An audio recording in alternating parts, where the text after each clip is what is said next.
Oh man, I cannot believe what we just witnessed. The White Lotus Season 3 has set itself up for one of the most intense finales yet, and I know we're all asking the same question. Who dies? But more importantly, why does it feel like the absolute worst character might actually make it out alive? I mean, let's be honest. When this season started, we knew we were in for some serious drama. The White Lotus has never shied away from showing the absolute worst of the wealthy elite, and Season 3 is no different.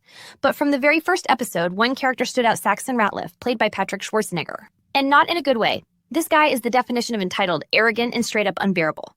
And yet, somehow, I just don't think he's going to be the one to go. Now, let's break it down. The White Lotus has a very specific way of handling its storylines. The deaths in each season aren't random. They mean something. And if we look at previous seasons, the ones who actually suffer are rarely the ones who deserve it most. It's frustrating, it's unfair, but it's also part of what makes the show so painfully realistic. Think about Season 1.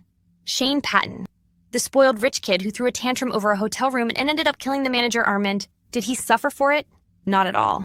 He went back home, probably annoyed that his vacation had been ruined, while Armand, who had been pushed to his absolute limit, was left dead. Season 2.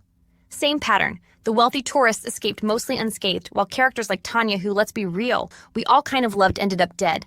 And let's not even get into how the show constantly teases us with these power dynamics, only to remind us that money wins almost every time. So that brings us back to Saxon. The moment he appeared on screen, it was clear this guy was going to be a problem. Everything about him screams danger. He's manipulative. He gaslights people. He throws tantrums when he doesn't get what he wants. And worst of all, he has this sense of invincibility, like nothing can touch him. That should make him a prime candidate for a dramatic downfall, right? But here's the thing. The White Lotus doesn't work that way. The show thrives on subverting expectations. And if Saxon follows in the footsteps of Shane, he's not going anywhere. He might cause chaos. He might even be responsible for someone else's death. But will he face any real consequences? Doubtful. Instead, I think we need to look elsewhere. Let's talk about Belinda. If you remember her, she was a fan favorite in Season 1, kind, hardworking, and totally taken advantage of by Tanya.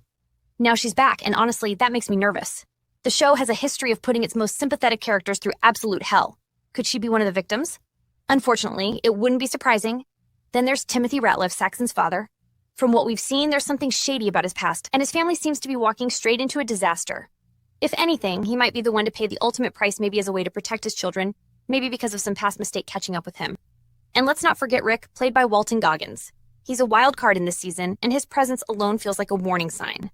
If things take a violent turn, he could easily be involved in the season's biggest tragedy. And if we're talking about pure narrative satisfaction, Saxon would be the perfect victim. He represents everything that's wrong with this world: privilege, entitlement, recklessness. Watching him face real consequences would be incredibly satisfying. And yet, if history tells us anything, it's that the White Lotus doesn't do things the easy way. So here's my theory. Saxon survives. He makes it out of this season just as smug and unbearable as he was in the first episode. But in doing so, he leaves a path of destruction behind him. Maybe he's indirectly responsible for someone's death. Maybe his family is ruined. Maybe he even gets away with something much worse. But him actually dying? I just don't see it happening. And that's what makes this show so frustratingly brilliant.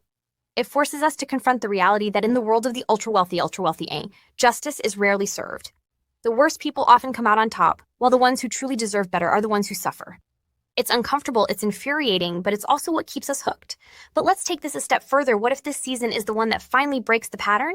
What if the White Lotus is setting us up to expect the worst, only to pull the rug out from under us? What if, for the first time, the powerful actually face real consequences? One way this could happen is through Chelsea, played by Amy Lou Wood. She's someone who seems to be floating around the edges of the drama right now, but I have a feeling she's going to play a much bigger role in the endgame. Maybe she's the one who exposes Saxon. Maybe she has a connection to someone who's been wronged by the Ratliffs. Maybe she's the one person who can finally take them down. And then there's Piper and Lachlan, Saxon's younger siblings. There's something off about their relationship, something deeply unsettling. Saxon's influence over them is toxic, and it feels like they're being pushed toward a breaking point. Could one of them snap?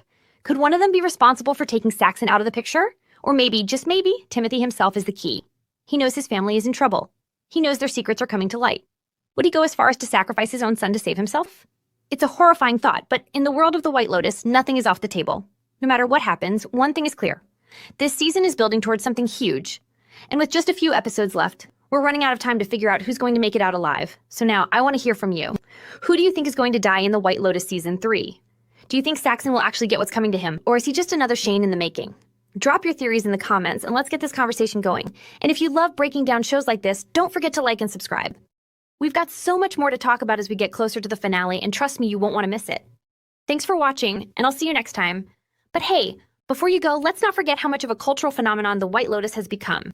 It's not just about the mystery, it's about the commentary. It's about making us question power, privilege, and morality. Every episode leaves us wondering, what would we do in that situation?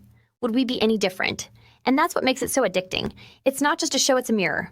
So keep those theories coming, and let's keep the conversation alive. Until next time.